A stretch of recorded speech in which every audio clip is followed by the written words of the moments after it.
316 hadiah Krixelsia dan pendahuluan sebuah deklarasi. Setelah Izroth dan Qiji Guang menyelesaikan pertandingan terakhir mereka, tidak ada orang lain yang ingin menantang Izroth untuk berduel. Yang mengejutkan Mirage dan Midnight, Qiji Guang tampak bersemangat alih-alih tertekan akibat kekalahan telaknya. Namun, Qiji Guang telah menjelaskan bahwa meskipun ia kalah dalam pertempuran, ia tidak menyerah dalam peperangan. Sekarang setelah ia memiliki tujuan untuk diperjuangkan, Qiji Guang menjadi bersemangat. Ia mengerti bahwa meskipun Izroth lebih kuat darinya saat ini, ia merasa bahwa selama ia memacu dirinya sendiri, ia akan dapat mengejarnya suatu hari nanti. Mungkin bukan besok, minggu depan, atau tahun depan, tetapi ia memutuskan bahwa tidak peduli berapa lama waktu yang dibutuhkan, ia tidak akan berhenti sampai ia mencapai level yang sama atau bahkan lebih baik lagi, melampauinya. 4 jam kemudian, sekelompok bangsawan terlihat meninggalkan ruang singgasana Zenru. Ekspresi wajah mereka beragam, ada yang gembira dan ada yang marah. Namun, ekspresi yang paling sering ditunjukkan para bangsawan adalah ketidakpercayaan total, seolah-olah mereka masih kesulitan mencerna kata-kata yang baru saja mereka dengar. Ada dua bangsawan yang terakhir keluar dari ruang tahta. Salah satunya adalah seorang pria yang tampaknya berusia pertengahan 40-an dengan rambut merah menyala, mata merah menyala, dan tubuh kekar. Ada ekspresi tegas di wajahnya seolah-olah dia selalu serius dan itu sering membuat orang lain sulit mendekatinya tanpa merasa terintimidasi. Pria itu adalah kepala keluarga Aragon saat ini, salah satu dari 3 keluarga terkuat di kerajaan Proximus, Torogo Aragon. Keluarga Aragon terkenal dengan sihir apinya yang kuat. Jika berbicara tentang penyihir api yang terkenal, 9 dari 10 kemungkinan, orang itu adalah anggota keluarga Aragon. Adapun bangsawan lainnya, dia kurus dengan kulit yang lemah dan sakit-sakitan. Rambutnya putih dan matanya berwarna abu-abu, juga tidak fokus. Pria ini buta. Dia memegang tongkat di tangannya yang tertanam dengan sihir. Namun, jika seseorang meremehkannya hanya berdasarkan penampilannya saja, maka mereka akan terkejut. Orang buta itu adalah kepala keluarga Rutazou saat ini, Ban Rutazou. Keluarga Rutazou, bersama dengan keluarga Aragon dan keluarga Gestal, sepenuhnya mendominasi 3 posisi teratas kekuasaan di Proximus. Tentu saja, ini tidak termasuk keluarga kerajaan itu sendiri. Keluarga Rutazou menghususkan diri dalam sihir alam yang unik dan putra tertua Ban adalah pemimpin divisi sihir militer Proximus saat ini. Keluarga Gestal, di sisi lain, menghususkan diri dalam sihir spasial yang langka. Itu secara otomatis menempatkan mereka di posisi teratas di antara ketiga keluarga. Semua anggota keluarga Gestal terlahir dengan ketertarikan yang kuat pada sihir spasial. Saat ini mereka sangat tertutup dan tidak pernah benar-benar berhubungan dengan orang lain, namun, bakat dan kekuatan mereka tidak dapat diabaikan. Bagaimana menurutmu? Tanya Torogo sambil berjalan di sepanjang koridor istana bagian dalam bersama Ban. Ban menjawab seolah-olah dia tidak mengerti apa yang dibicarakan Torogo. Torogo melotot ke arah Ban dan berkata, "Kau tahu betul apa yang kukatakan, Ban. Apa pendapatmu tentang keputusan yang mulia?" Ban terdiam beberapa saat mereka berjalan di koridor. Ia lalu mendesah pelan sambil menggelengkan kepalanya. "Sejujurnya, saya yakin keputusan yang mulia terlalu tergesa-gesa. Meskipun saya kira karena keputusan itu datang dari Wisman of Everpeak, yang mulia tidak akan mempertanyakannya. Tidakkah Anda akan mengatakan bahwa keyakinan buta seperti itu pada satu individu agak terlalu berbahaya?" Kata Ban. Keluarga bangsawan sangat menghormati Wisman of Everpeak, tetapi mereka semua merasa bahwa dia telah menjadi terlalu kuat selama beberapa dekade terakhir. Dia tidak hanya memiliki kepercayaan dan keyakinan yang tak terbantahkan dari raja, tetapi dia bahkan mampu mengendalikan setiap formasi sihir di dalam istana itu sendiri.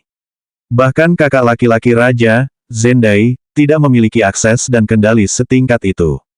Akan tetapi, berita yang baru saja mereka terima dari raja mereka sungguh mengganggu, paling tidak itulah yang bisa dikatakan. Alasan Krixelsia menyerahkan keputusannya kepada Zenru untuk memberitahu keluarga bangsawan tentang Proximus adalah karena dia tidak buta terhadap pandangan keluarga bangsawan terhadapnya. Meskipun dia tidak terlalu peduli dengan penilaian atau pendapat mereka tentangnya, pada akhirnya, dia tetap mempertimbangkan Zenru. Memang, sebagai bangsawan Proximus, kita tidak bisa membiarkan kepercayaan yang mulia berubah menjadi keyakinan buta. Namun, Kita bisa mengkhawatirkan hal itu nanti. Namun, untuk saat ini, bahkan jika Yang Mulia mempercayai kata-kata orang bijak Everpeak tanpa keraguan, saya yakin sebaiknya kita berdua mengirim beberapa anggota keluarga kita untuk menyelidiki secara pribadi. Kata Torogo. Ban mengangguk kecil sebagai jawaban, saya setuju dengan Anda. Meskipun, akan jauh lebih cepat jika keluarga Gestal yang dikirim untuk mengonfirmasinya. Tidak ada cara lain. Mereka sebisa mungkin tidak terlibat dalam urusan kerajaan. Kepala kerajaan saat ini berbeda dari mendiang ayahnya dalam hal itu, kata Torogo. Keduanya terus berbicara selama beberapa menit saat mereka tiba di area depan istana.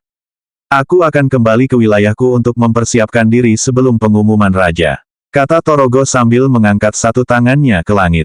Beberapa saat kemudian, seekor Wyvern merah menyala turun dari langit dan mendarat di depan Torogo. Wyvern itu tingginya sekitar 20 meter dan orang bisa merasakan kekuatan luar biasa dari makhluk itu. Wyvern adalah salah satu ras yang paling dekat dengan naga sejati dan mereka yang bisa menjinakkan mereka sangat sedikit dan jarang. Saya sarankan Anda melakukan hal yang sama, Ban. Torogo berkata sambil melompat ke punggung Wyvern dan berdiri tegak saat Wyvern itu terbang menjauh dengan kecepatan tinggi. Para penjaga istana di dekatnya ketakutan terhadap Wyvern raksasa itu saat mereka terhempas oleh angin kencang yang tertinggal setelah lepas landas. Ban menghela napas berat seraya berkata pada dirinya sendiri, sepertinya zaman perdamaian di alam fana akan segera berakhir. Beberapa saat kemudian, sekuntum bunga teratai yang indah tumbuh dari tanah, berukuran sekitar 3 meter, mekar di hadapan Ban. Ia melangkah ke tengah bunga teratai itu, lalu menutup rapat sebelum kembali ke tanah tanpa meninggalkan jejak sedikit pun. Ban tidak terlihat di manapun. Sementara itu, Izroth saat ini sedang duduk di meja bersama Krixelsia. Dia telah kembali ke kediaman sekitar 3 jam yang lalu. Sekitar 1 jam setelah itu, Qi Jiguang dan Omega memutuskan untuk kembali ke Amaharpe. Jam berikutnya Meraj dan Ying Yue keluar dari RML karena mereka telah online cukup lama dan ingin beristirahat sejenak. Sedangkan Midnight, dia merasa sedikit canggung menjadi orang yang banyak bicara, karena Izroth dan Krixelsia sama-sama orang yang jarang bicara. Oleh karena itu, dia dengan sopan meminta maaf dan berterima kasih kepada Krixelsia atas keramahannya sebelum dia log out. Begitu Izroth dan Krixelsia sendirian, mereka berdua membicarakan berbagai topik yang pasti tidak akan dipahami Meraj dan yang lainnya. Dari sihir hingga ke alam dogma yang kacau. Pada akhirnya, Krixelsia sangat terkejut dengan tingkat pengetahuan Izroth. Dia tidak hanya tidak tahu tentang berbagai kerajaan di alam fana, tetapi yang paling membuatnya terkesan adalah pemahamannya tentang sihir meskipun dia sangat kekurangan mana. Mengenai pemahaman mendasar Izroth tentang pengetahuan dasar sihir, dia tidak dapat menemukan satu pun kekurangan. Sayangnya, pengetahuannya sangat kurang dalam hal urutan dan matriks sihir tingkat lanjut. Namun, meskipun dia tidak memiliki banyak informasi tentang hal itu, dia dengan cepat memahami topik apapun yang dibicarakan Izroth begitu dia menjelaskan dasar-dasarnya. Pada saat itulah dia merasa bahwa keterbatasan sumber daya Izroth lah yang menyebabkan kemajuan sihirnya terhenti pada tingkat yang sangat buruk. Krixelsia percaya bahwa hal ini merupakan pemborosan potensinya. Oleh karena itu, dia memutuskan untuk membantunya. Izroth, manamu tidak stabil dan sangat terpecah-pecah.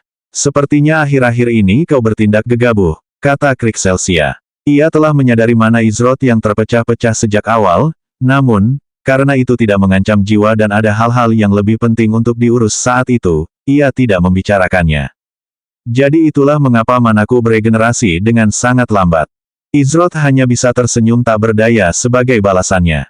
Persis seperti yang dikatakan Krixelsia, tetapi bukan berarti ia melakukannya dengan sengaja.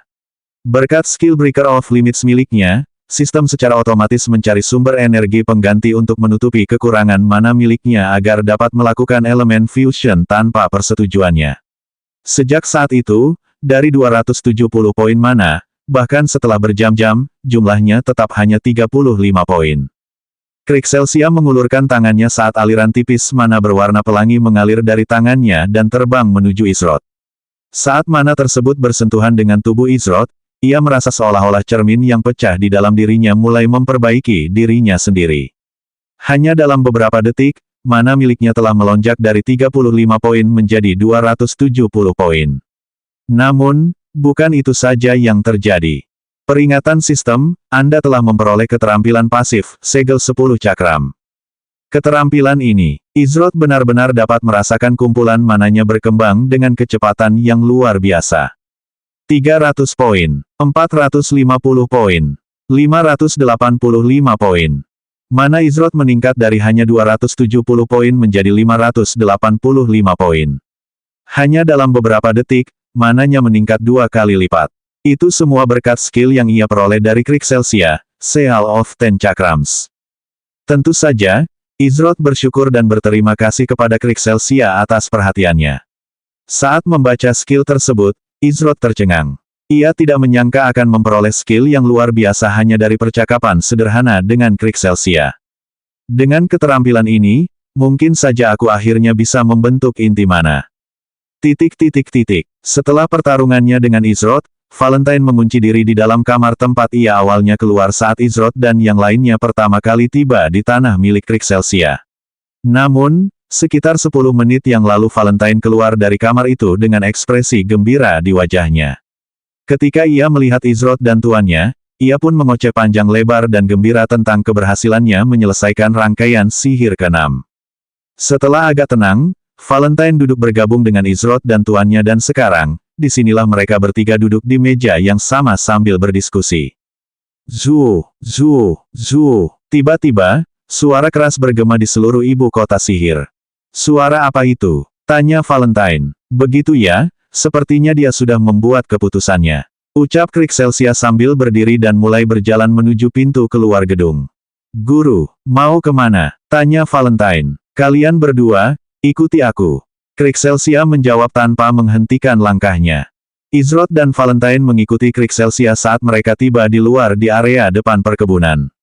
Ketika mereka keluar, ada tirai tipis yang besar menutupi langit di ibu kota sihir.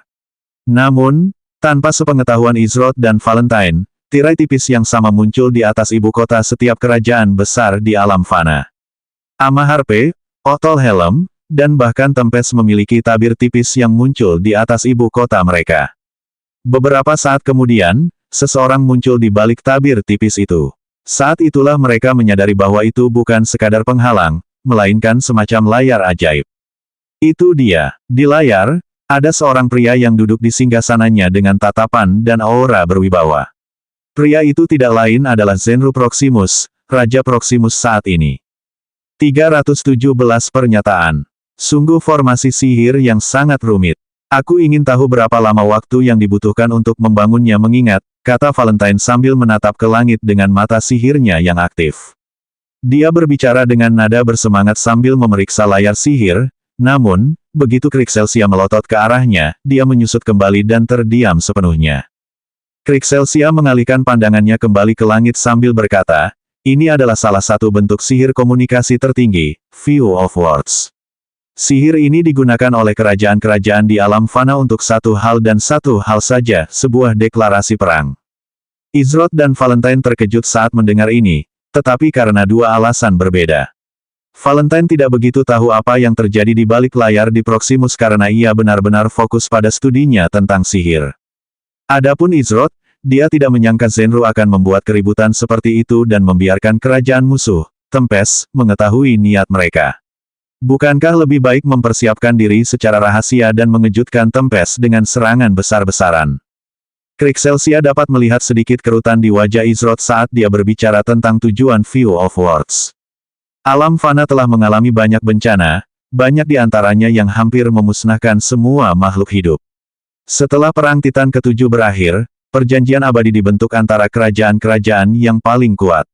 Salah satu aturan perjanjian abadi adalah pemasangan formasi sihir View of Words di setiap ibu kota besar. Krixelsia menjelaskan. Dia kemudian melanjutkan, sebelum sebuah kerajaan berperang, ada persyaratan yang tercantum dalam perjanjian abadi bahwa mereka harus terlebih dahulu menyatakannya melalui sihir komunikasi View of Words. Jika tidak, kerajaan yang memulai perang akan melanggar perjanjian abadi. Tuan, apa yang terjadi jika seseorang melanggar perjanjian abadi? Tanya Valentine. Penghakiman ilahi. Ucap Krixelsia. Penghakiman ilahi. Karena Tempest didukung oleh kegelapan abadi, kemungkinan besar mereka takut menghadapi murka penghakiman ilahi bahkan jika mereka melanggar perjanjian abadi. Namun, makhluk itu adalah anomali khusus. Hal yang sama tidak berlaku untuk Proximus, oleh karena itu, mempertahankan perjanjian abadi adalah suatu keharusan. Selain itu, setelah hilangnya Pangeran Kedua Tempest di wilayah Proximus, hanya masalah waktu sampai Tempest mencoba menyebarkan rumor tentang Proximus yang membunuh Pangeran Kedua. Ini akan membenarkan alasan mereka untuk berperang tanpa melanggar perjanjian abadi. Kata Krixelsia. Betapa liciknya, gerutu Valentine dalam hati. Kegelapan abadi masih terperangkap dalam segel mereka. Jika memang begitu, bagaimana mungkin mereka bisa membantu Tempest? Tanya Izroth. Dia tahu dari pengalamannya menghadapi Silent Steps di Chaotic Dogma Realm bahwa Sadahi mungkin saja memiliki pengaruh tertentu di Mortal Realm, bahkan jika mereka semua disegel di Sadahi Realm. Namun, ia juga tahu bahwa tingkat pengaruh mereka terbatas dan sangat terbatas. Jika tidak, jika mereka mendapat bantuan Tempest dan anggota kerajaan itu dapat bergerak bebas di antara wilayah, lalu mengapa Sixirius tidak meminta bantuan mereka saat ia memasuki wilayah Sadahi bersama Luna, Hals, dan Scarlet? Kesombongan, keras kepala. Tidak, Izroth tidak percaya itu yang terjadi. Lagi pula, bahkan seseorang sekuat Sixirius tidak akan mengorbankan potensi kebebasan dari kegelapan abadi yang menjadi asal-muasalnya. Kebebasan itu tertanam dalam dirinya untuk melakukan apapun yang terbaik bagi kegelapan abadi, sama seperti kebebasan itu tertanam dalam keberadaan para Sadahi tingkat rendah untuk melakukan perintah Sixirius bahkan jika itu berarti mengorbankan nyawa mereka sendiri. Begitulah cara kerja hakikat para Sadahi. Oleh karena itu, hanya ada beberapa alasan mengapa Sixirius tidak meminta bantuan mereka. Salah satunya adalah alasan yang jelas bahwa meskipun ada robekan di angkasa yang mengarah ke alam Sadahi, seseorang tidak dapat masuk atau keluar dengan bebas. Izroth yakin bahwa ini adalah jawaban yang paling mungkin. Namun, pertanyaannya tetap, bagaimana Silent Steps memperoleh kekuatan Sadahi? Izroth merasa sangat sulit untuk percaya bahwa Silent Steps melakukan perjalanan jauh ke Tempest. Tidak mungkin pula Silent Steps memiliki akses melalui kuil yang terletak di Lake of Thirst. Jadi, bagaimana jangkauan Sadahi bisa menjangkau pemain seperti Silent Steps? Pasti ada seseorang yang mendekatinya. Jika para Sadahi telah berhasil menggoda seluruh kerajaan seperti Tempest, orang hanya bisa membayangkan seberapa dalam mereka mengakar di alam fana. Jika keadaan terus seperti ini, maka ini adalah pertanyaan yang terus menggangguku. Karena aku yakin kau sudah tahu, tidak ada salahnya untuk memberitahumu ini. Segel yang ditempatkan pada kegelapan abadi semakin melemah setiap hari. Tapi katakan padaku, apakah kau tahu lokasi segel itu? Kata Krixelsia. Lokasi segel itu. Sebenarnya Izroth penasaran dengan hal ini. Tentu saja, tidak ada catatan mengenai lokasi kegelapan abadi yang disegel karena alasan yang jelas. Namun, tentunya lokasi seperti itu harus dijaga ketat dan dilindungi setiap saat. Saya khawatir Sang Bijak harus memberi pencerahan kepada saya tentang masalah ini, jawab Izroth.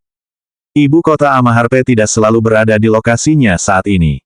Tidakkah kau merasa aneh bahwa keluarga kerajaan Amaharpe tidak tinggal di ibu kota resminya? Tidakkah kau juga merasa aneh bahwa pengawal Crimson Corps tiba-tiba ditempatkan di sana? Kata Krixelsia. Izroth mengernyitkan dahinya mendengar kata-kata itu.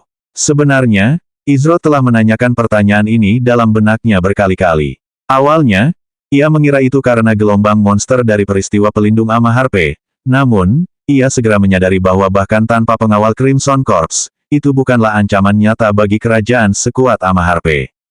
Pada akhirnya, pengawal Crimson Corps bahkan tidak perlu mengambil tindakan. Bahkan militer reguler dan pengawal kota di Amaharpe tidak perlu mengambil tindakan. Oleh karena itu, apakah Amaharpe benar-benar tidak aman untuk memobilisasi pengawal Crimson Corps? Belum lagi fakta yang Krixelsia katakan tentang keluarga kerajaan.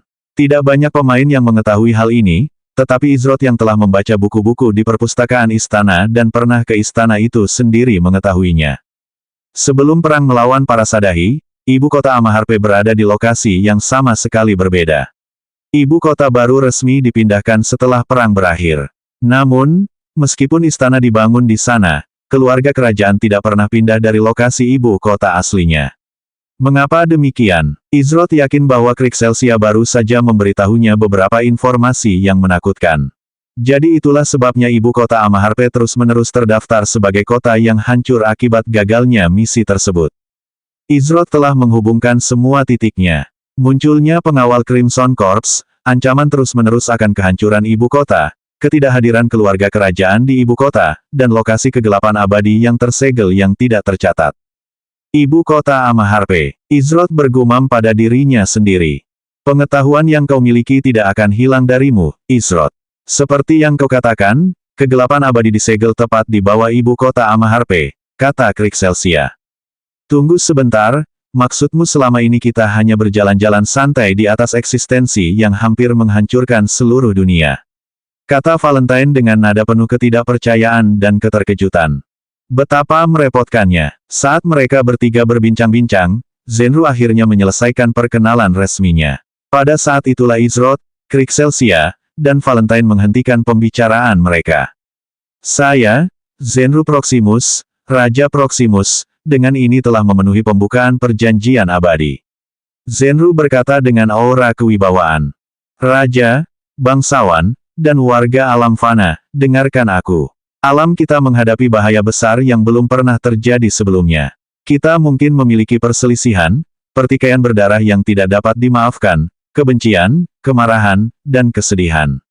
Namun, ada batas yang tidak dapat dilanggar dan ada orang-orang di alam fana yang telah menghancurkan batas ini dengan melakukan hal yang tidak terpikirkan. Dengarkan aku, kerajaan-kerajaan besar di alam fana. Atau lebih baik lagi, lihatlah dengan mata kepala kalian sendiri dosa-dosa kerajaan Tempest. Zenru berkata dengan nada serius saat ia memainkan isi manik-manik pikiran di layar sihir. Beberapa saat kemudian, Zenru muncul kembali di layar sihir saat isinya berhenti diputar. Kau telah menyaksikannya dengan mata kepalamu sendiri. Apakah itu tidak membuatmu marah? Apakah itu tidak mengejek pengorbanan yang dilakukan oleh alam fana kita saat melihat mereka yang bersumpah untuk melindunginya, mengkhianatinya? Pangeran kedua Tempest yang terhormat, Robin Arzin, mengorbankan hidupnya sendiri untuk menyampaikan informasi ini. Mengapa? Karena dia adalah orang yang adil. Kehormatan. Kebenaran. Orang yang mengutamakan alam fana di atas segalanya. Dia adalah orang yang sangat kuhormati. Zenru berdiri dari singgasananya dengan meletakkan kedua tangannya di belakang punggungnya. Kita tidak bisa membiarkan kejahatan ini ada dan mengancam keselamatan seluruh alam fana. Karena itu, aku, Zenru Proximus dari Kerajaan Proximus, dengan ini secara resmi menyatakan perang terhadap Kerajaan Tempest. Rekan-rekan kerajaan di alam fana, jangan mempermalukan leluhur kalian dengan menutup mata terhadap kejahatan ini. Alam fana bukan milik siapapun kecuali kita. Zenru berkata dengan tatapan tajam di matanya. Tepat saat Zenru selesai membuat pernyataannya, layar sihir menghilang saat Izroth menerima peringatan dari sistem. Peringatan sistem, peristiwa dunia, deklarasi perang pertama telah dimulai. Dimulai dalam 42 hari. Peringatan sistem, misi, memilih sisi, telah ditambahkan ke catatan misi Anda. Nama misi, memilih sisi. Level yang direkomendasikan, tidak ada. Ukuran pesta yang direkomendasikan, tidak ada. Peringkat misi, F. Tujuan misi, pilih pihak mana yang akan Anda bela. Untuk mempelajari informasi lebih lanjut, silakan kunjungi pusat acara terdekat. Batas waktu, 42 hari. 0/1 pilih pihak mana yang akan Anda lawan. Hadiah. Peristiwa dunia, deklarasi perang pertama. Catatan khusus, Anda tidak akan dapat menerima hadiah acara apapun jika Anda tidak memilih pihak sebelum batas waktu berakhir. 42 hari. Itu berarti kita hanya punya waktu 2 minggu di dunia nyata untuk mempersiapkan diri.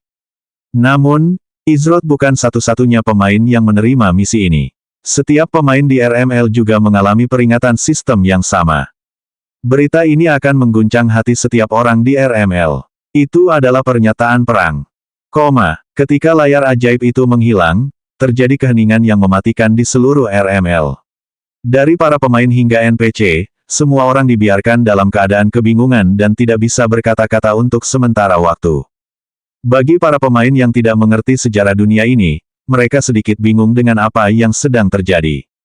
Namun, beberapa saat kemudian, terjadi kegaduhan yang luar biasa dari para pemain di RML. Sebuah event dunia. Itu benar-benar sebuah event dunia. Bukan hanya itu, Tetapi itu bukanlah event kecil seperti yang sebelumnya, itu adalah event dunia berskala besar yang akan melibatkan kerajaan-kerajaan. Apa maksudnya? Hadiah dari acara ini akan sangat besar. Obrolan dunia, pusat acara, dan forum resmi RML langsung menjadi heboh karena para pemain berebut untuk mendapatkan informasi lebih lanjut. Mereka yang paling teliti mengenai masalah ini adalah guild-guild teratas. Sementara para pemain biasa tidak perlu khawatir tentang dampak jangka panjang, jelas bahwa acara yang memungkinkan para pemain untuk memilih pihak ini bisa menjadi berkah atau kutukan tergantung pihak mana yang menang. Oleh karena itu, untuk mencegah terjadinya kesalahan, para pemimpin serikat teratas mengirimkan pesan kepada semua anggota serikat mereka agar tidak memilih salah satu pihak tanpa persetujuan mereka. Sebelum mereka memiliki lebih banyak informasi untuk ditindaklanjuti, serikat-serikat teratas tidak akan berani memilih salah satu pihak secara membabi buta. 318 rumah baru, tanggal pertemuan. 3 hari kemudian. Akhirnya siap. Jin telah diberitahu sebelumnya pada hari itu bahwa rumah baru yang dibelinya sudah siap untuk ditempati. Lagi pula, mereka tidak mungkin tinggal di kamar hotel selama sisa hidup mereka. Uang yang diperoleh dari istana alam mistisnya membuat Izrod tidak perlu menahan diri saat membeli rumah.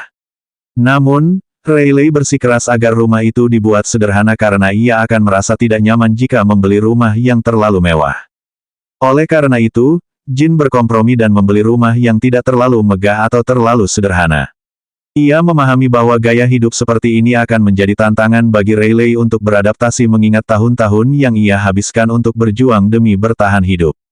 Jadi, ia merasa lebih baik untuk membiasakannya secara perlahan. Namun, ia juga ingin Rayleigh tahu bahwa ia dapat, dalam arti yang sebenarnya, bersantai tanpa rasa khawatir. Jin dan Rayleigh saat ini sedang duduk di kursi belakang mobil. Jin tidak berencana untuk berjalan kaki ke sana bersama Rayleigh, jadi dia menyewa seorang sopir untuk bertindak sebagai sopir mereka.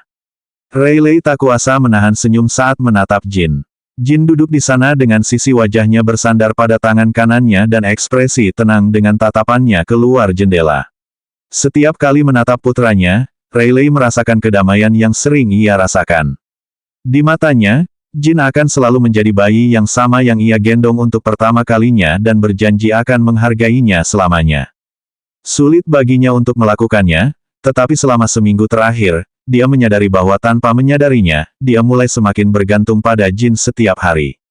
Sebagian dirinya merasa sedikit sedih karena Jin tidak lagi membutuhkannya untuk merawatnya, namun, ada sebagian besar dirinya yang dipenuhi dengan kegembiraan dan kebanggaan. Ini adalah putranya dan dia telah menjadi seorang pria di depan matanya. Jin, aku mungkin menyesali banyak hal dalam hidupku, tetapi diberkati denganmu tidak akan pernah menjadi salah satunya. Ucap Rayleigh sambil menempelkan telapak tangannya di pipi Jin dan senyum manis mengembang di wajahnya. Jin tersenyum sambil menoleh ke arah Rayleigh dan berkata, aku berterima kasih padamu, Ibu. Ibu telah mengorbankan mimpimu agar aku bisa fokus untuk mencapai mimpiku sendiri. Atas hal ini, aku berjanji bahwa ibu tidak akan pernah menghadapi kesulitan seperti ini lagi. Anak bodoh, kapan kau menjadi begitu pandai berkata-kata? Apa kau masih tidak tahu bahwa tidak pantas membuat ibumu meneteskan begitu banyak air mata, meskipun itu adalah air mata kebahagiaan? Kata Rayleigh dengan nada bercanda saat matanya mulai berkaca-kaca. Beberapa menit kemudian, Jin dan Rayleigh tiba di depan rumah baru mereka. Bagian luarnya terawat dengan baik dan rumahnya sendiri cukup besar namun tidak terlalu besar. Indah sekali, ucap Rayleigh saat melihat taman kecil di dekatnya. Bunga-bunga di sana tampak seperti dirawat oleh tukang kebun profesional dan ada banyak jenis bunga yang tumbuh di taman kecil itu. Saat mereka memasuki rumah, bagian dalamnya cukup luas. Rumah itu sendiri berlantai 2 dan bagian dalamnya sudah didekorasi dengan tepat sesuai permintaan Jin. Secara keseluruhan, rumah itu terasa sangat nyaman dengan sedikit kesan elegan. Jin dan Rayleigh meluangkan waktu sejenak untuk melihat-lihat hasil akhirnya. Pada akhirnya, keduanya merasa puas dengan hasil akhirnya.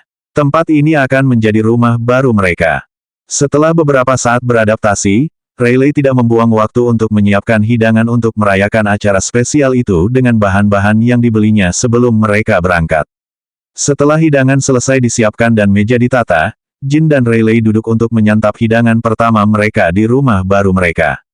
Apakah kamu sudah memikirkan apa yang kukatakan tentang mencoba RML? Tanya Jin. Dia meletakkan headset cadangan yang dibelinya di atas meja untuk berjaga-jaga seandainya Rayleigh bersedia mencobanya. Dia penasaran apakah Rayleigh sudah mencoba memainkannya. Rayleigh mengangguk dan menjawab, aku sudah memikirkannya. Lalu, tanya Jin. Saya mencobanya, kata Rayleigh sambil memakan salah satu pangsit yang tersedia di atas meja. Oh, Jin terkejut bahwa Rayleigh mengambil inisiatif untuk bermain RML mengingat riwayatnya bermain video game. Apa pendapatmu tentang hal itu? Tanya Jin. Ini tentu berbeda dengan permainan lain yang pernah Anda suruh saya mainkan sebelumnya. Saya tidak bisa mengatakan bahwa saya tidak menyukainya, kata Rayleigh sambil tersenyum lembut. Siapa namamu dalam game? Aku akan menambahkanmu supaya, namun, Jin dengan cepat dipotong oleh Rayleigh. Tidak akan kukatakan, sahut Rayleigh tanpa ragu. Tidak bercerita, Jin mengulang kata-katanya seolah memastikan bahwa dia tidak hanya mendengar apa yang dikatakannya. Rayleigh tetap diam sambil menikmati hidangan di hadapannya. Sebenarnya, dia merasa bahwa Jin melakukan hal-hal hebat di dunia itu dan dia tidak ingin mengganggu atau memperlambatnya dengan cara apapun. Oleh karena itu, Rayleigh memutuskan bahwa kecuali dia dapat berdiri sendiri sepenuhnya di RML, dia tidak akan mengambil risiko menjadi beban bagi putranya yang saat ini sedang berusaha meraih mimpinya. Lagi pula, bagaimana dia bisa memberitahu putranya tentang nama memalukan yang didapatnya secara tidak sengaja? Kau benar-benar tidak mau mengatakannya? Tanya Jin sambil tersenyum tak berdaya. Namun, Rayleigh tidak mau mengalah dalam momen yang jarang terjadi. Pada akhirnya, Jin menyerah untuk membuatnya mengungkapkan nama dalam gamenya. Dia memahami niatnya karena sifat kepribadiannya. Dia tahu bahwa Rayleigh mungkin merasa seolah-olah dia hanya akan menghalangi jalannya karena dia tidak memiliki pengalaman bermain game yang baik. Namun, meskipun Jin tidak peduli dengan hal-hal seperti itu, dia tahu bahwa Rayleigh peduli. Oleh karena itu, dia memutuskan untuk menghormati keinginannya dalam hal ini. Nama dalam game saya adalah Izroth. Jika Anda mengalami masalah, Anda dapat mengirimi saya pesan kapan saja. Dimanapun Anda berada, saya akan datang dan menemukan Anda. Ucap Jin. Dalam hal ini, aku bisa berkompromi.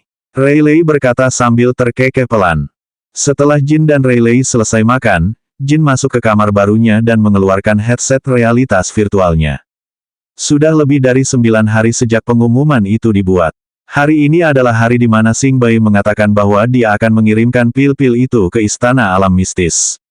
Selain itu, orang itu akan datang bersama Xingbai. Kepala perkumpulan apoteker Firehead. Ada juga masalah lain.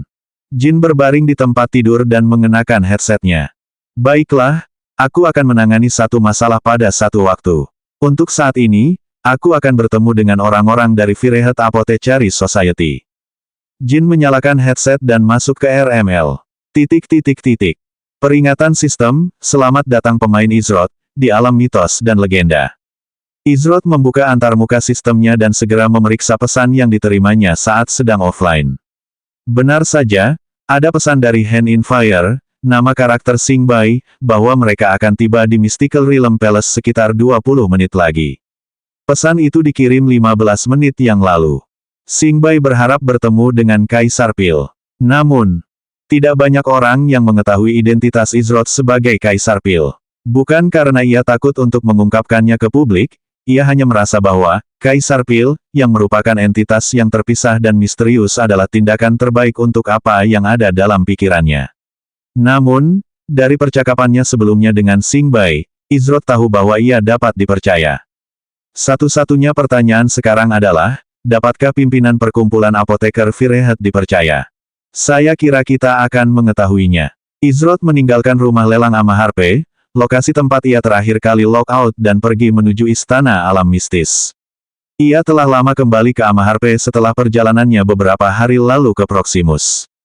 Selama beberapa hari terakhir, Izroth telah menghabiskan sebagian besar waktunya menjelajahi area Amaharpe yang tidak disebutkan namanya dan membuat pil untuk menambah inventaris Istana Alam Mistisnya. Anehnya, semua orang yang biasa berpesta dengannya sedang sibuk selama beberapa hari terakhir yang membuatnya harus sering bepergian sendiri akhir-akhir ini. Dia telah bertemu dengan beberapa kelompok yang ingin mengundangnya untuk bergabung, Namun, setelah mengetahui bahwa dia adalah seorang master tempur, ekspresi mengejek yang sama muncul di semua wajah mereka. Sayangnya, Combat Masterclass masih dianggap sampah oleh para pemain di RML. Lagi pula, tidak banyak orang yang tahu potensi sebenarnya atau prestasi Izroth dengan kelas tersebut. Tak lama kemudian, Izroth melangkah masuk ke Istana Alam Mistis. Istana itu ramai seperti biasa dengan banyaknya pemain yang memasuki toko. Karena hanya mungkin untuk membeli satu pil setiap hari, ada pemain yang datang setiap hari hanya untuk membeli pil. Tentu saja, itu bukan untuk diri mereka sendiri melainkan untuk guild tempat mereka bergabung atau untuk menjualnya dengan harga sedikit lebih tinggi kepada guild besar yang bersedia membayar. Izroth duduk di ruang konferensi, namun, hanya beberapa detik setelah duduk, Opal masuk ke ruangan itu. Pengurus Izroth, Anda memiliki tamu yang ingin bertemu dengan Anda. Salah satu dari mereka bernama Xingbai. Ia ditemani oleh kepala perkumpulan apoteker Firehead dan berkata Anda sedang menunggu mereka. Haruskah saya memberi mereka izin untuk memasuki ruang konferensi? Kata Opal. Ya, mereka tamuku. Undang mereka masuk, kata Izroth. Sesuai keinginanmu. Jawab Opal sambil membungkuk hormat sebelum keluar dari ruang konferensi dan kembali bersama dua pemain. Yang pertama, tentu saja, Xingbai. Sedangkan yang kedua, mereka mengenakan jubah yang menyembunyikan identitas dan fitur wajah mereka. Izinkan saya memperkenalkan diri dengan baik. Izroth, ini adalah kepala perkumpulan apoteker Firehead, Worthless Kiss. Ucap Xingbai sambil mengamati ruangan. Setelah selesai, sedikit ekspresi kecewa muncul di wajahnya. Dia hanya melihat Izroth dan bukan Kaisar Pil. Apa maksudnya ini? Saya menyambut Anda di istana alam mistik saya, Kaisar Pil Langit Duniawi. Ucap Izroth dengan senyum riang di wajahnya. Kau menghormatiku, tapi aku tidak pantas mendapatkan gelar yang begitu tinggi karena kemampuanku masih jauh darimu, Kaisar Pil Izroth. Worthless Kiss menjawab dengan cepat. Xingbai terkejut. Kaisar Pil Izroth. Mungkinkah dia mengira bahwa Izroth adalah Kaisar Pil? Tidak, seharusnya tidak demikian. Dia telah memberitahunya bahwa Izroth hanyalah pemilik toko itu. Izroth tetap tenang dan berwajah datar. Dari nada bicara Worthless Kiss, dia tahu bahwa mereka sedang menguji reaksinya. Itulah cara mereka untuk menyelidiki informasi dengan cara terbaik, dengan menyaksikan bagaimana pihak lawan menanggapi sebuah pernyataan. Sungguh orang yang licik dalam hal ini. Tapi, apakah Izroth akan membocorkan rahasianya dengan mudah? Meski ada hal lain yang membuatnya lengah. Suara ini, seorang wanita. Worthless Kiss melepaskan jubah mereka dan jubah yang tampak megah menampakkan dirinya. Seorang wanita cantik yang tampaknya berusia pertengahan 20-an. Dia memiliki rambut pirang pendek dengan satu bagian menutupi hampir seluruh sisi kiri wajahnya, mata biru muda, dan dia memiliki lekuk tubuh yang berada di tempat yang tepat. Perkenalkan diri saya dengan baik. Saya adalah ketua perkumpulan apoteker Firehead, Worthless Kiss. Saya sudah banyak mendengar tentang Anda. Kata Worthless Kiss sambil tersenyum tipis. 319 taruhan ramah. Sepertinya aku dirugikan karena kamu sudah banyak mendengar tentangku, namun aku hanya tahu sedikit tentangmu, kata Izroth. Tentu saja Anda bercanda. Mendengarkan dan mengalami secara langsung adalah dua hal yang berbeda. Saya yakin kita akan saling mengenal dengan sangat baik dan lebih cepat dari yang Anda harapkan. Meskipun saya harus mengakui, saya bukanlah orang yang semenarik itu. Jawab Worthless Kiss. Terlalu rendah hati bisa jadi hal yang buruk. Aku tidak akan menyebut seseorang yang mampu membuat pil kelas 3 pada saat ini sebagai orang yang tidak menarik. Pikirkan bagaimana perasaan anggota perkumpulan apoteker Firehead jika mereka mendengarmu mengucapkan kata-kata seperti itu. Izroth berkata. Worthless Kiss menyipitkan matanya sedikit saat senyum kecil muncul di wajahnya. Sepertinya Xingbai lupa menyebutkan bahwa kamu sangat blak-blakan. Tapi, bukan berarti aku tidak menyukai tipe pria seperti itu. Tanggap Worthless Kiss. Seperti yang kau katakan, aku yakin kita akan saling mengenal dengan baik. Bagaimana? Izroth berkata dengan nada riang sambil memberi isyarat kepada Worthless Kiss untuk duduk. Worthless Kiss mengangguk kecil sambil berkata, kalau begitu, aku akan mengganggu kebaikanmu. Dia dengan anggun duduk di ujung meja konferensi. Adapun Xingbai, dia berdiri di belakang Worthless Kiss dan tetap diam saat keduanya berbicara. Dia tidak bisa mengikuti arah pembicaraan mereka, Namun, dia terkesan dengan kemampuan Izroth untuk mengimbangi Worthless Kiss. Biasanya, Worthless Kiss mendominasi percakapan dan yang lain sering merasa sulit untuk tidak diarahkan ke arah yang diinginkannya. Namun, Izroth tidak menyerah dan sangat cepat tanggap untuk bertukar kata dengannya. Namun, ada satu hal yang mengganggu Xingbai dan itu adalah kenyataan bahwa Kaisar Pil, yang seharusnya diundang Izroth, tidak terlihat. Mungkinkah dia terlambat atau tidak mau muncul? Izroth dan Worthless Kiss bertukar obrolan ringan. Mereka beralih dari satu topik ke topik lain, namun, keduanya tidak menyerah karena tidak ada yang membiarkan satu sama lain mengambil alih pembicaraan sepenuhnya. Pada saat itulah Worthless Kiss akhirnya memutuskan untuk mengalihkan topik pembicaraan ke sesuatu yang pada akhirnya tidak dapat dihindari. Maafkan saya karena bersikap tidak sopan, tetapi saya yakin ada hal penting yang tidak dapat diabaikan. Kata Worthless Kiss dengan nada tenang. Oh, apa masalahnya? Tanya Izroth meskipun dia sudah tahu persis apa yang ingin dikatakan Worthless Kiss. Saya yakin Anda tahu bahwa pertemuan ini seharusnya juga melibatkan Kaisar Pil. Saya akan terus terang, meskipun saya menikmati percakapan kita, alasan saya melakukan perjalanan ini adalah untuk bertemu Kaisar Pil. Jika ini adalah sesuatu yang tidak dapat dilakukan, maka saya khawatir saya harus permisi. Worthless Kiss berbicara dengan nada tenang. Oh, sepertinya kesabarannya sudah habis. Namun, dia agak sulit dibaca dalam suasana santai seperti ini. Kalau begitu, haruskah aku mengambil jalan itu? Kau tampak gelisah, kata Izroth dengan senyum riang di wajahnya. Cemas. Kukira kau mulai memahamiku, Izroth.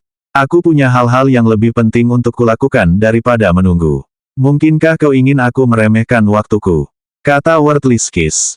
Aku tidak akan pernah memimpikannya, kata Izroth dengan sikap acuh tak acuh saat dia berdiri dari tempat duduknya. Dia kemudian melanjutkan, kau ingin bertemu dengan Kaisar Pil. Kalau begitu, kau harus menemuinya. Worthless Kiss sedikit terkejut dengan tanggapan Izroth. Mungkinkah dia salah dalam asumsi awalnya? Worthless Kiss berdiri dari tempat duduknya lalu mengikuti Izroth bersama Xingbai. Beberapa saat kemudian, Izroth, Worthless Kiss, dan Xingbai tiba di dalam ruang pembuatan pil yang terletak di Istana Alam Mistik. Xingbai terkagum-kagum saat matanya mengamati ruang pembuatan pil. Ruangan yang mereka masuki adalah impian setiap apoteker di RML. Menakjubkan, Xingbai tak kuasa menahan diri untuk tidak mengucapkan kata itu. Worthless Kiss juga terkejut dengan ruang pembuatan pil. Dia tidak menyangka Istana Alam Mistis memiliki tempat seperti ini. Keberuntunganmu tak terbatas. Harus kuakui, aku cukup iri. Worthless Kiss mendesah pelan. Ruang pembuatan pil di Mystical Realm Palace bahkan lebih baik daripada ruangan-ruangan di gedung apoteker resmi. Ini karena Izroth menghabiskan banyak uang untuk membangun ruang pembuatan pil. Karena dia tahu itu adalah sesuatu yang akan dia gunakan dalam jangka panjang, dia tidak takut untuk menghabiskan koin emas untuk membuat hidupnya lebih mudah. Selain itu, jika dia membutuhkan sesuatu yang lain, dia selalu dapat menambahkannya di lain waktu. Keberuntunganku cukup bagus, itu saja, jawab Izroth. Terlalu rendah hati bisa jadi hal yang buruk, kata Worthless Kiss sambil membalikkan kata-kata Izroth sendiri. Hal ini membuat Izroth tersenyum geli sebagai balasannya. Setelah kegembiraan awal Worthless Kiss dan Xingbai mereda, mereka menatap ke arah Izroth seolah-olah mereka sedang menunggunya memanggil Kaisar Pil. Namun, Izroth punya rencana lain. Tiba-tiba, Izroth mengeluarkan setumpuk bahan dan menaruhnya di salah satu meja persiapan di dekatnya. Ini, Worthless Kiss dan Xingbai segera mengenali bahan-bahan yang disiapkan Izroth. Bahan-bahan itu sama persis dengan bahan-bahan yang disediakan pada tes bakat apoteker. Apa maksudnya ini? Tanya Xingbai penasaran. Saya penasaran. Pil kelas berapa yang kalian berdua buat selama ujian bakat apoteker? Tanya Izroth. Worthless Kiss dan Xingbai tidak mengerti apa yang ingin dicapai Izroth, namun mereka memutuskan untuk menunjukkan wajahnya dan pergi bersamanya untuk sementara waktu. Saya membuat salah satu resep pil kelas 1 yang diberikan untuk ujian. Omong-omong, saya lulus pada percobaan pertama, kata Xingbai dengan sedikit kebanggaan di wajahnya. Banyak orang bahkan tidak dapat membuat pil kelas 1 meskipun dengan resep dan petunjuk pil. Mereka yang berhasil lulus biasanya tidak melakukannya sampai percobaan kedua atau ketiga dan terakhir. Bagi mereka yang tidak lulus ujian bakat apoteker setelah ketiga kalinya, mereka hanya dapat memilih profesi lain dan tidak akan pernah bisa menjadi apoteker. Wertliskis mengangkat dua jarinya seraya berkata, kelas 2. Xingbai menghela napas dan menggelengkan kepalanya saat kepercayaan dirinya langsung disiram gelombang air dingin. Sesaat ia lupa dengan siapa ia mencoba bersaing untuk mendapatkan tes bakat terbaik. Meskipun ia adalah salah satu apoteker terbaik di Firehead Apothecary Society, ia masih jauh dari level yang sama dengan Wertliskis. Izrod diam-diam kagum dengan fakta bahwa Wertliskis berhasil membuat pil tingkat 2. Perlu diketahui bahwa tes bakat apoteker hanya menyediakan resep pil tingkat 1 bagi para pemain. Ini berarti bahwa seperti Izrod, Wertliskis telah menciptakan pil uniknya sendiri. Menarik. Apakah kau tahu pil kualitas apa yang dibuat oleh Kaisar Pil? Tanya Izrod dengan nada tenang. Dari pil yang ditunjukkan Xingbai kepadaku, Kaisar Pil seharusnya memiliki kemampuan untuk membuat pil tingkat 2. Jawab Wertliskis. Saya khawatir Anda keliru, jawab Izrod. Wertliskis dan Xingbai tercengang. Kaisar Pil gagal membuat pil tingkat 2. Jika demikian, maka itu berarti dia pasti hanya mampu membuat pil tingkat 1. Mungkin dia mencoba menyembunyikan bakatnya saat itu. Namun, itu tidak masuk akal karena dia tidak punya alasan untuk melakukannya. Tetapi, jika memang demikian, maka bukankah itu berarti Wertliskis lebih unggul daripada Kaisar Pil? Mungkinkah Kaisar Pil tidak memiliki keberuntungan yang cukup selama ujian bakatnya dan membuat pil kelas 1? Tanya Wertliskis. Izrod menggelengkan kepalanya dan mengangkat 3 jarinya seraya berkata, Kaisar Pil tidak membuat pil tingkat 1 maupun tingkat 2, melainkan pil tingkat 3. Tidak mungkin, Xingbai berkata tanpa berpikir. Namun, dia tidak menyesali pilihan katanya. Tidak mungkin membuat pil tingkat 3 selama ujian bakat apoteker. Bahkan Wertliskis hanya bisa membuat pil tingkat 2 setelah bersusah payah dan tekun. Belum lagi, ada satu kelemahan mencolok yang tidak bisa diabaikan. Wertliskis tersenyum geli sambil berkata, Xingbai benar. Itu tidak mungkin. Kuali yang disediakan untuk uji bakat hanya dapat membuat pil tingkat 1 dan tingkat 2. Maafkan pilihan kata-kata saya yang buruk, tetapi apa yang Anda katakan adalah omong kosong belaka. Selera humor Anda benar-benar tak terbatas. Ada banyak hal yang salah dengan pernyataan itu. Pertama, bahan-bahan yang disediakan semuanya adalah reagen berkualitas rendah. Membuat pil tingkat 2 sudah bisa dianggap sebagai keajaiban, namun, membuat pil tingkat 3 adalah sesuatu yang mustahil. Kalau begitu, apakah kau ingin bertaruh secara bersahabat? Tanya Izrod dengan senyum riang di wajahnya. Taruhan, lucu, apa yang ada dalam pikiranmu? Tanya Wertliskis. Dia tidak pernah mundur dari taruhan, oleh karena itu, selama itu sesuatu yang masuk akal, dia tidak keberatan untuk berpartisipasi. Saya juga seorang apoteker. Karena saya memiliki hubungan dekat dengan Kaisar Pil, saya diajari beberapa hal. Jika saya dapat membuat pil tingkat 3 hanya dengan menggunakan bahan-bahan yang ada di meja ini, saya ingin Anda dan seluruh perkumpulan apoteker Firehead mengikuti saya. Tentu saja, Anda tidak akan diperlakukan dengan buruk. Izrod berkata dengan nada tenang. Wertliskis menyipitkan matanya dan senyuman di wajahnya menghilang saat ekspresi serius muncul di matanya. Selera humormu mulai menurun, Izrod. Katakan padaku, apa yang bisa kau tawarkan yang dapat dibandingkan dengan Firehead Apothecary Society-ku? Bergantung pada jawabanmu, kau mungkin harus merasakan sisi tidak menyenangkanku. Kata Wertliskis dengan nada agak dingin. Xingbai merasakan keringat dingin menetes di punggungnya. Ini adalah pertama kalinya dia melihat Wertliskis bersikap serius selain dari membuat pil. Dia mendesah dalam hati dan menjadi sedikit putus asa. Dia tidak menyangka Izrod akan bersikap begitu berani dan sombong di hadapan Wertliskis. Tampaknya dia telah membuat kesalahan kecil dalam menilai karakter Izrod. Dia harus menemukan cara untuk, paling tidak, menyelamatkan hubungan mereka saat ini dan tetap bersahabat. Tetapi, saat Xingbai hendak berbicara, dia tersedak kata-katanya dan menjadi tidak bisa berkata-kata setelah mendengar apa yang dikatakan Izrod selanjutnya. Kau yang menanggungnya. Jika aku gagal menghasilkan pil kelas 3 setelah 1 kali percobaan, aku akan menyerahkan kepemilikan penuh istana alam mistik dan semua keuntungannya kepada perkumpulan apoteker Firehead. Bagaimana menurutmu, apakah ini cukup? Kata Izrod tanpa ragu sedikit pun. Wertliskis tercengang. Dia benar-benar kehilangan ketenangannya untuk sesaat. Sungguh taruhan yang berani. Menawarkan toko pertama di RML adalah sesuatu yang tidak bisa dia abaikan. Ada sesuatu yang menggerogoti dirinya, tetapi dia tidak bisa menjelaskannya. Satu kali percobaan, apa yang membuatnya begitu percaya diri? Namun pada akhirnya, Worthless Kiss tidak dapat melepaskan kesempatan penting tersebut. Baiklah, aku terima taruhanmu. Jika kau bisa membuat pil kelas 3 hanya dengan bahan-bahan berkualitas rendah yang sama yang diberikan selama ujian bakat apoteker, maka aku akan mengaku kalah. Namun, jika kau gagal, aku harap kau akan mengingat janjimu.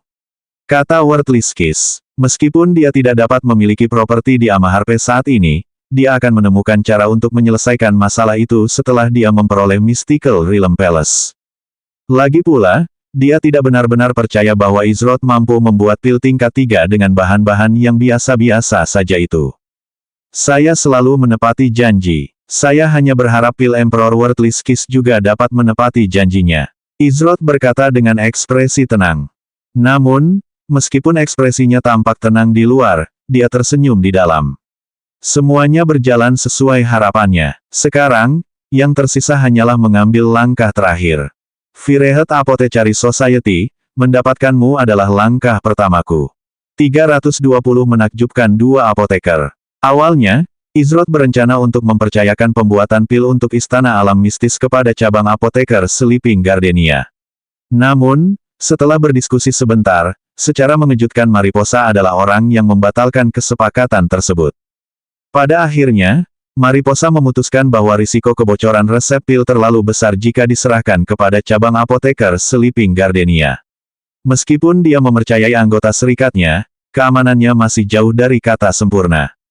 Lagi pula, bukan hal yang aneh bagi Guild Papan Atas untuk menempatkan mata-mata di Guild Papan Atas lainnya. Jika informasi semacam itu bocor, maka itu akan menempatkan Sleeping Gardenia dalam posisi yang tidak menguntungkan di mana mereka akan ditekan dari semua sisi. Meskipun Mariposa tergoda untuk tetap menerima dan meminta guildnya mempelajari resep-resep tersebut, dia mengerti apa yang terbaik untuk jangka panjang. Itulah sebabnya dia menyarankan agar Izroth mencari orang-orangnya sendiri yang dapat dia percaya untuk membuat pil-pil tersebut. Orang-orang yang tidak terkait dengan guild-guild papan atas manapun dan perebutan kekuasaan mereka yang terus-menerus. Tentu saja, Izroth tidak khawatir resepnya akan bocor. Lagi pula, ia memiliki banyak resep pil yang bisa digunakannya. Banyak di antaranya yang membuat pil yang sudah ia buat terlihat seperti sampah jika dibandingkan. Namun, karena itu adalah sesuatu yang ia rencanakan untuk dilakukan pada akhirnya, ia memutuskan untuk mengikuti saran Mariposa. Xing Bai tercengang. Taruhan yang bersahabat. Kedua belah pihak mempertaruhkan segalanya. Jika Izroth menang maka seluruh Firehead Apothecary Society harus mengikutinya. Sedangkan untuk Worthless Kiss, dia akan memperoleh Mystical Realm Palace, dan juga semua keuntungannya. Orang harus tahu betapa sulitnya memperoleh properti di dalam ibu kota. Namun, Mystical Realm Palace tidak berada di sembarang lokasi. Lokasinya berada di lokasi premium yang bahkan akan membuat guild-guild papan atas tergiur jika mereka berkesempatan mendapatkannya. Namun, hanya ada satu masalah yang tersisa. Apakah kedua belah pihak dapat memenuhi bagian taruhan mereka? Bukan berarti Xing Bai meragukan Worthless Kiss, hanya saja anggota perkumpulan apoteker hati api belum tentu mau bertahan bila Worthless Kiss harus melepaskan peran kepemimpinannya. Xing Bai hendak berbicara namun dengan cepat disela oleh Worthless Kiss. Aku tahu apa yang ingin kau katakan, Xing Bai. Jangan khawatir, aku tidak punya rencana yang melibatkan pemaksaan seseorang untuk tetap tinggal di perkumpulan apoteker Fireheadku. Tentu saja, aku harap kau bisa mengerti bahwa setiap orang punya kehendak bebas untuk memilih apakah akan tinggal atau tidak, Izroth. Meskipun aku tidak bisa memberimu jaminan apapun bahwa anggota perkumpulan apoteker Firehead akan siap untuk melakukannya, percayalah padaku bahwa aku akan menepati janjiku. Worthless Kiss berbicara dengan nada yang tenang dan mantap. Memang, setiap orang harus menentukan pilihannya sendiri. Aku tidak akan menentang pil Emperor Worthless Kiss. Izroth berkata dengan senyum riang di wajahnya. Pada akhirnya, dia tidak berencana untuk menentang siapapun. Dia tahu bahwa orang-orang yang memperolehnya dengan cara itu tidak akan pernah benar-benar memberikan usaha terbaik mereka. Selain itu, dia menginginkan Firehead Apothecary Society mengabdikan diri pada profesi apoteker. Dia akan memastikan bahwa para anggota yang memutuskan untuk mengikutinya tidak akan menyesalinya. Sedangkan bagi mereka yang tidak mengikutinya, pada akhirnya, itu akan menjadi kerugian mereka sendiri dan tidak akan membuatnya kehilangan waktu tidur. Xingbai masih hendak protes, namun dia berhenti saat melihat tatapan tajam di mata Wortliskis. Xingbai, kapan kau mulai memiliki sedikit kepercayaan padaku? Apakah kau mengakui bahwa keterampilan Kaisar Pil jauh lebih hebat daripada milikku sehingga aku tidak punya peluang? Tanya Wortliskis. Jika Xingbai benar-benar ingin dia mundur, maka itu sama saja dengan mengakui bahwa dia takut keterampilan Kaisar Pil berada di atas kemampuannya sendiri. Karena dia hanya mampu membuat pil tingkat 2 selama ujian bakat apoteker, tidak peduli seberapa banyak dia merenungkannya, dia tidak percaya bahwa Kaisar Pil, apalagi Izrod, akan mampu membuat pil tingkat 3. Meskipun dia tidak memiliki kebanggaan atas banyak hal, dia lebih dari cukup menebusnya dengan kebanggaan atas keahliannya. Xingbai menenangkan diri sejenak, lalu menghela napas tak berdaya dan menjawab, kau benar, aku minta maaf. Aku bicara tanpa berpikir. Ketahuilah bahwa aku akan mengikutimu, apapun keputusanmu. Xingbai tidak lagi berusaha mencegah Wortliskis menerima taruhan itu. Apapun hasilnya, dia tidak akan meninggalkan seorang kawan pun. Xingbai merasa mungkin dia agak terlalu khawatir. Berapa peluang untuk membuat pil kelas 3 dengan bahan-bahan berkualitas rendah itu? Sangat mendekati nol, bahkan, mungkin nol. Ini adalah peluang besar bagi perkumpulan apoteker Firehead mereka dan peluangnya menguntungkan mereka. Mereka akan bodoh jika menyerahkan sesuatu seperti ini. Namun, tidak peduli seberapa keras Xingbai berusaha meyakinkan dirinya sendiri, masih ada perasaan yang mengganggu di dalam dirinya. Dia mengerti bahwa Izrod bukanlah orang bodoh dan inilah yang paling mengganggunya. Izrod menganggukkan kepalanya dalam hati tanda setuju. Dia tahu bahwa Xingbai tidak hanya berpura-pura.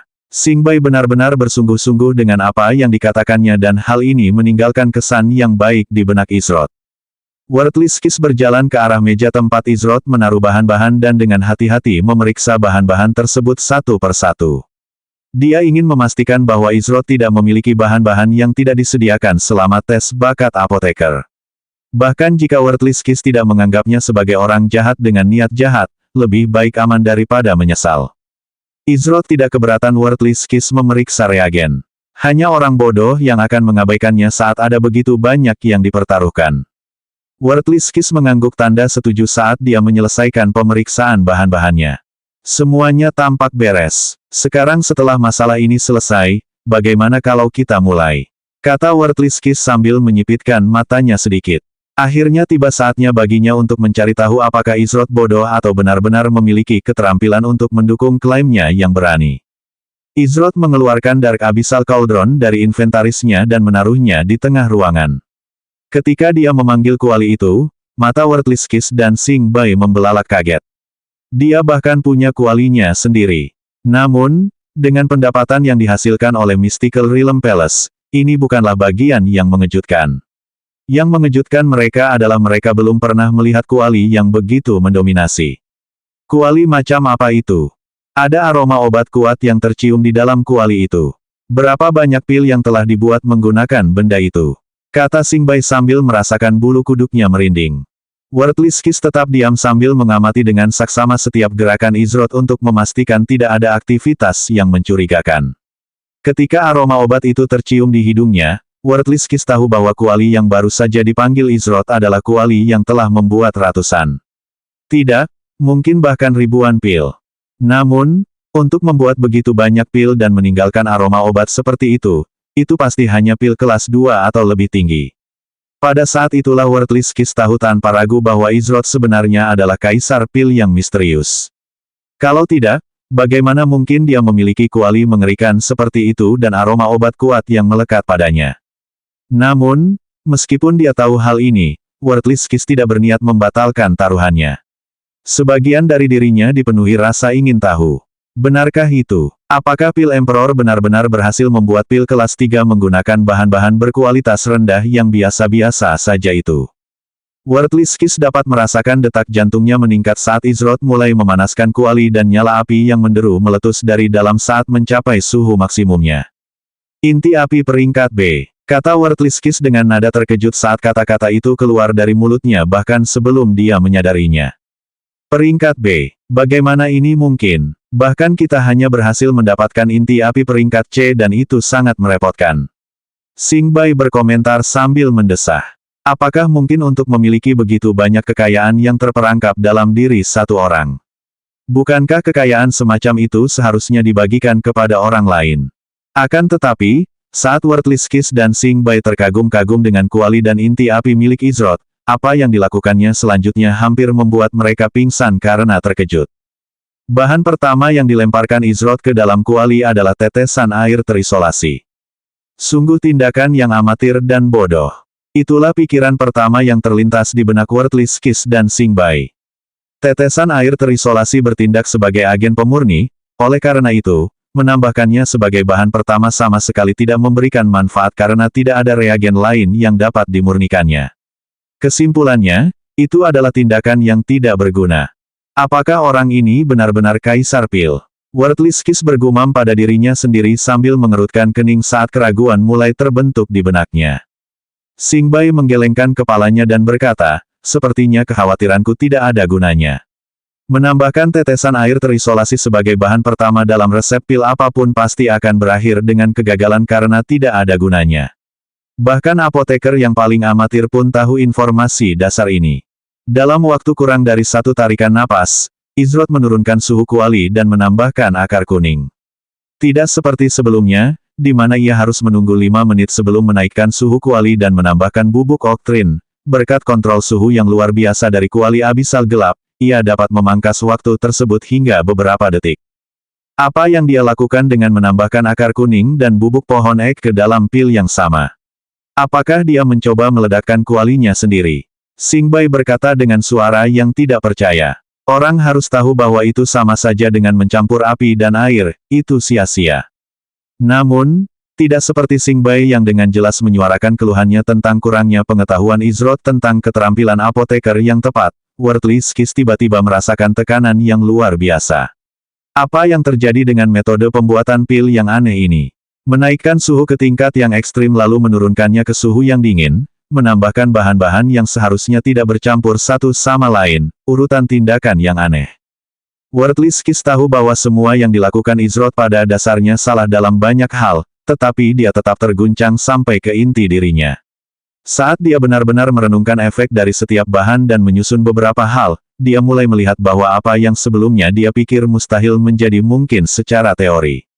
Belum lagi, bahan-bahan tersebut sama persis dengan yang digunakan dalam pil tingkat 3 pertama yang muncul di RML, pil 5 siklus. Mungkinkah? Apakah dia benar-benar bisa melakukannya? Kata Wertliskis pada dirinya sendiri saat dia diliputi rasa penasaran. Namun, sebelum dia menyadarinya, sebuah suara terdengar di telinganya. Sudah selesai, ucap Izrod sambil berdiri di depan kuali dengan ekspresi tenang di wajahnya. Ia telah menambahkan 2 bahan terakhir ke dalam pil 5 siklus dalam waktu yang singkat itu. Pada saat yang sama, kuali itu menghentikan guncangan hebatnya saat kembali ke keadaan tenang.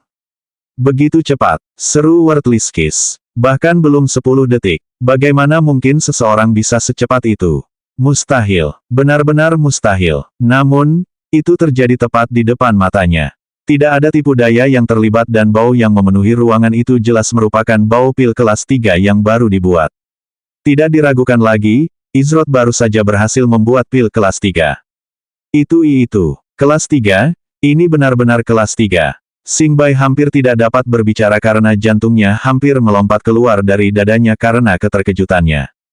2 apoteker dari Firehead Apothecary Society tetap tertegun dan tak bisa berkata apa-apa saat 3 pil tingkat 3 melayang di atas Dark Abyssal Cauldron. Belajar 1 atau 2 hal. Sungguh pernyataan yang konyol. Orang di hadapan mereka, Izrod, tidak diragukan lagi setidaknya adalah seorang apoteker tingkat 3. Jika memang begitu, maka identitas Kaisar Pil sudah jelas. Wertliskis menggelengkan kepalanya sembari mendesah tak berdaya dan berkata, sepertinya kita telah ditipu, Xingbai.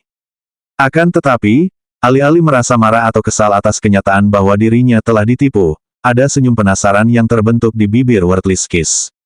Namun, kesepakatan adalah kesepakatan. Apoteker Izrod, Saya harap Anda akan memperlakukan saya dan perkumpulan apoteker dengan baik. Mulai sekarang, kami akan berada di bawah perawatan Anda, kata Wurtliskis dengan penuh hormat. Selanjutnya bab 321 mengungkapkan kebenaran.